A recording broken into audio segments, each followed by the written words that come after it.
Hello students, chapter number second Beehive textbook से the sound of music, जिसके 2 parts हैं, जिसमें से हम आज first part Evelyn and Glennie listen to sound without hearing it इसको पढ़ेंगे हम। Evelyn and Glennie listen to sound without hearing it. Evelyn and Glennie जो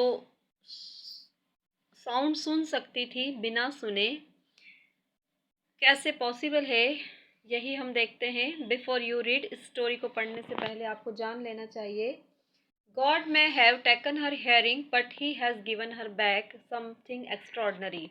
ईश्वर ने उससे उसकी सुनने की क्षमता सुन ली थी, परंतु इसके अलावा उसको कुछ एक्स्ट्रॉर्डनरी दिया था। What we hear, she feels. जिसे हम सुनते हैं वह महसूस करती थी। Far more deeply than any of us. बहुत अत्यधिक गहराई से, हमसे भी ज़्यादा। That is why she expressed music so beautifully. और शायद इसीलिए वह म्यूज़िक को, संगीत को इतनी खूबसूरती से प्रस्तुत कर सकी।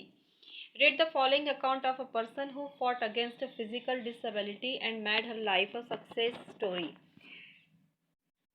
इस कहानी को, एक ऐसे व्यक्ति की कहानी को पढ़ते हैं जो लड़ी अपनी शारीरिक अपंगताओं से और उसने अपने जीवन को कैसे एक सफल बनाया।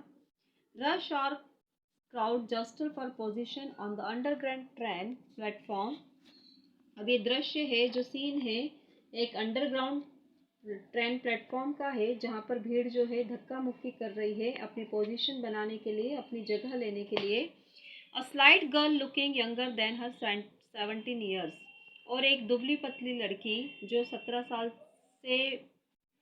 साल की है किंतु उससे भी कम उम्र की लगती है, was nervous yet excited as she felt the vibration of the approaching train. वो नर्वस भी थी और कुछ एक्साइटेड भी थी जब उसने महसूस किया कि ट्रेन जो है पहुंच रही है, ट्रेन के वाइब्रेशन को महसूस किया कि ट्रेन जो है आने वाली है। क्योंकि वो सुन नहीं सकती थी, इसलिए वाइब्रेशन से उसने पता किया। It was her first day at the prestigious Royal Academy of Music in London and daunting enough for any teenager fresh from Scottish farm. और ये उसका पहला दिन था एक बहुत ही सम्मानित prestigious royal academy music in London. London की जो एक म्यूज़िक एकेडमी थी जो बहुत ही फेमस थी, जिसका नाम था रॉयल एकेडमी।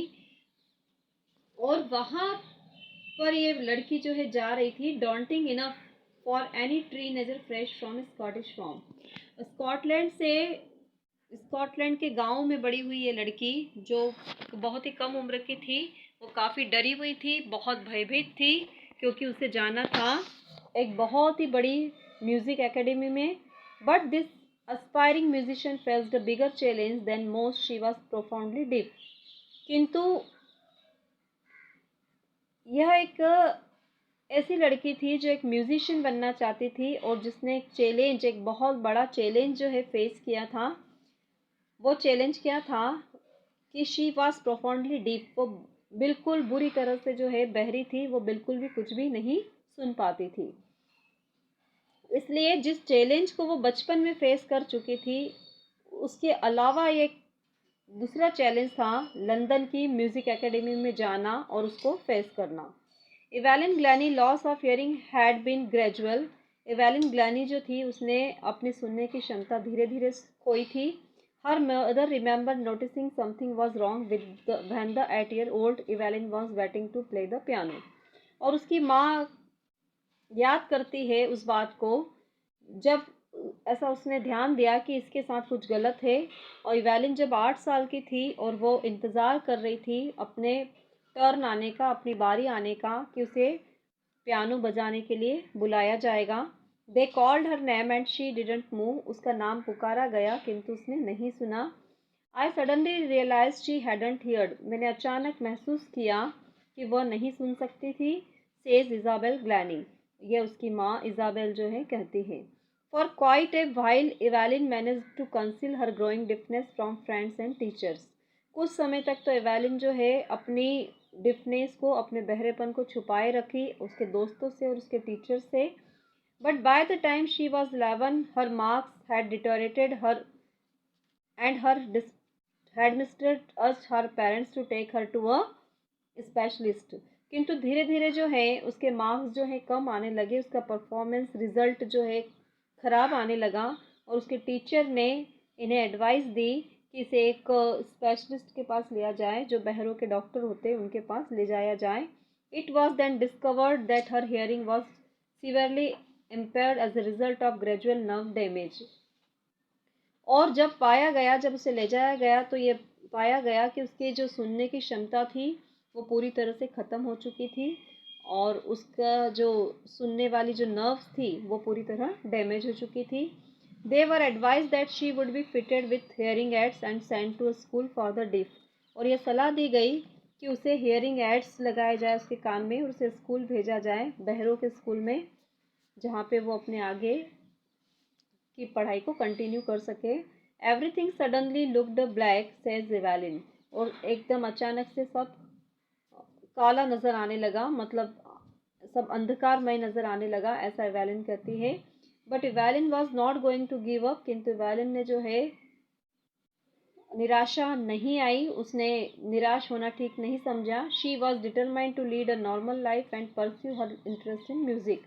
उसने निश्चय किया कि वो अब सामान्य जीवन जिएंगी और अपने म्यूज़िक को जो है जिंदा रखेंगी, अपनी म्यूज़िक की जो रुचि है उसे बनाए रखेंगी। One day she noticed a girl playing xylophone and decided that she wanted to play it to.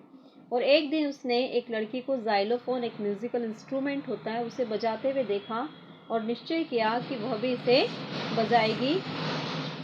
Most of the teachers discouraged her, but percussionist Ron Fox spotted her potential।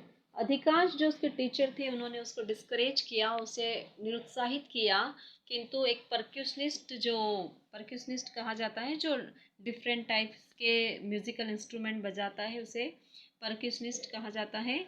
Ron Forbes जो थे उन्होंने उसकी संभावना को पहचाना। He began by tuning two large drum to different notes. उन्होंने दो बड़े बड़े ड्रम्स लेकर उस पर अलग अलग नोट्स बजाए, अलग अलग धुन निकाली। Don't listen through your years he would say. उन्होंने वैलिन को कहा कि तुम अपने कानों से सुनने की कोशिश मत करो। Try to sense it some other way. इसे किसी दूसरे तरीके से सुनने की या महसूस करने की कोशिश करो। Says Evelyn, suddenly I realise I could feel the higher drum for the waist up and the lower one from the waist down. और इवैलिन कहती है कि अचानक मैंने महसूस किया कि मैं जो ऊंची आवाज़, ऊंचा ड्रम जो था, हाई ड्रम जो था ऊंची आवाज़ वाला, उसे कमर के ऊपर वाले हिस्से से सुन पाती थी और जो लोअर वाला था, जो छोटा ड्रम था, उसे नीचे वाले हिस्से से सुन सकती थी। Forbes repeated the exercise and Forbes ने एक्सरसाइज को कई बार रिपीट करवाया। And soon Evelyn discovered that she could sense certain notes in different parts of her body. और एवेलिन ने महसूस किया कि वो डिफरेंट, अलग अलग टाइप की धुन और अलग अलग टाइप की जो आवाज़ें हैं वो शरीर के अलग अलग हिस्सों से महसूस कर पाती हैं। I had learn to open my mind and body to sound and vibration. और मैंने अपना दिमाग और अपने शरीर को खुला रखा उस डिफरेंट आवाज़ को सुनने के लिए और वाइब्रेशन को महसूस करने के लिए। The rest was sheer determined and hard work. और बाकी सब कुछ जो है कठिन परिश्रम से होता चला गया। She never looked back from the points onward. और फिर उन्होंने पीछे मुड़कर नहीं देखा। She tour the United kingdom with a youth orchestra and bye the time she was 16। और फिर जो है वो यूनाइटेड किंगडम के टूर पर गई अपने यूथ ऑर्केस्ट्रा पार्टी के साथ और उस समय वो 16 वर्ष की थी। She had decided to make music her life. और उसने निश्चय किया कि वो संगीत को ही अपना जीवन बनाएंगी। She audition for the royal academy of music and scored one of the highest mark in the history of the academy. और उनने ऑडिशन दिए रॉयल अकेडमी, संगीत की जो रॉयल एकेडमी थी वहाँ पर, और स्कोर किए सबसे ऊंचे मार्क्स उस एकेडमी के इतिहास में। She gradually moved from orchestra work to solo performance. और फिर धीरे धीरे वो ऑर्केस्ट्रा से सोलो परफॉर्मेंस की तरफ मुड़ी। मीन्स अभी तक जो कॉमन परफॉर्मेंस देती थी, वो ग्रुप में परफॉर्मेंस देती थी, उसकी बजाय उन्होंने सिंगल परफॉर्मेंस देना जो है शुरू किया। At the end of her 13 years course, और 3 साल के अंत तक होते होते, she had capture most of the top onwards awards. और 3 साल का कोर्स होते होते उन्होंने जो है कई ऊंचे से ऊंचे जो अवार्ड है उसे जीता। And for all this Evelyn won't accept any hint of heroic achievement. और इन सब के बारे में इवेलिन कहती है कि उन्होंने कोई हीरोइक अचीवमेंट प्राप्त नहीं करी। If you work hard and know where you are going, यदि आप कठिन परिश्रम करते हैं तो आप जानते हैं कि आप किस तरफ जा रहे हैं। And you will get there, और आप निश्चित तौर से वहाँ पर पहुँच जाते हैं। And she got right to the top world most sought after multi percussionist with a mastery of some 1,000 instrument and hectic international schedule।